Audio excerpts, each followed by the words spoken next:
How do you run a one-shot where all the characters play a wild magic subclass? I just ran a one-shot where all the players played a wild magic subclass. And with a little homebrew tweaking, I think it turned out pretty good. If you love the chaos and silliness of D&D, then a wild magic one-shot is for you. If you want to listen to the adventure, it's up on our podcast, the Tall Tale Tavern Podcast, and the title is The Sorcerer's Appendix. So, what things should you change or keep in mind for a wild magic one-shot? Here's the few things that I did that I think worked out pretty well. Number 1, increase the odds of rolling on the Wild Magic Surge table. If you're unfamiliar with the Wild Magic Sorcerer subclass, every time that they cast a spell of first level or higher, they roll a d20, and on a 1 on that roll, they then roll on the Wild Magic Surge table, a D100 table filled with magical effects. The effects range from changing the color of your hair to casting fireball at your feet. What I recommend for the one-shot is instead for the D20 roll to see if you hit the Wild Magic Surge, instead of doing it on just a natural 1, have it be a 1 through a 5. There were 4 players in our adventure. That's a 25% chance of rolling a Wild Magic Surge, so the chaos was abundant. The way that I made sense of this was the characters were investigating an area filled with magic, and so their wild magic was harder to contain.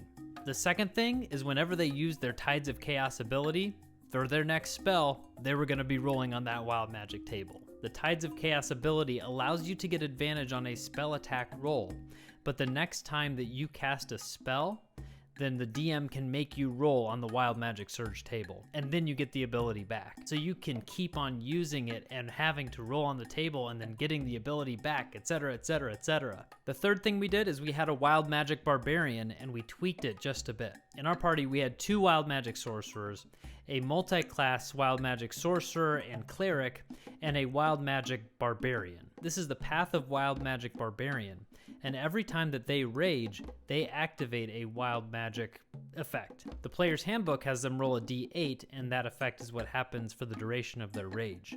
What I recommend for this, for each round that they want to continue their rage, they have to roll a d20, much like the Wild Magic Sorcerer does, and if they hit that 1 through 5, then another effect occurs.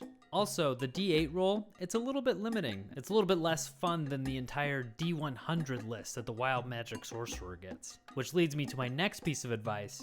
Have everybody roll on a different D100 Wild Magic Surge table to maximize the chaos and maximize all the strange things that are going to happen. If you want to see the characters we used in our one-shot, plus the Wild Magic Surge tables that we used, you can find them via our Linktree link in our profile in our supplemental episode materials folder. All in all, I highly recommend doing a Wild Magic one-shot or just playing as a Wild Magic Sorcerer subclass. If you want people to randomly be teleported to the astral plane for a round or suddenly have a cloud raining down glitter on them for an hour, Wild Magic is the thing for you. I'd love to hear your stories about playing as a Wild Magic subclass in this game.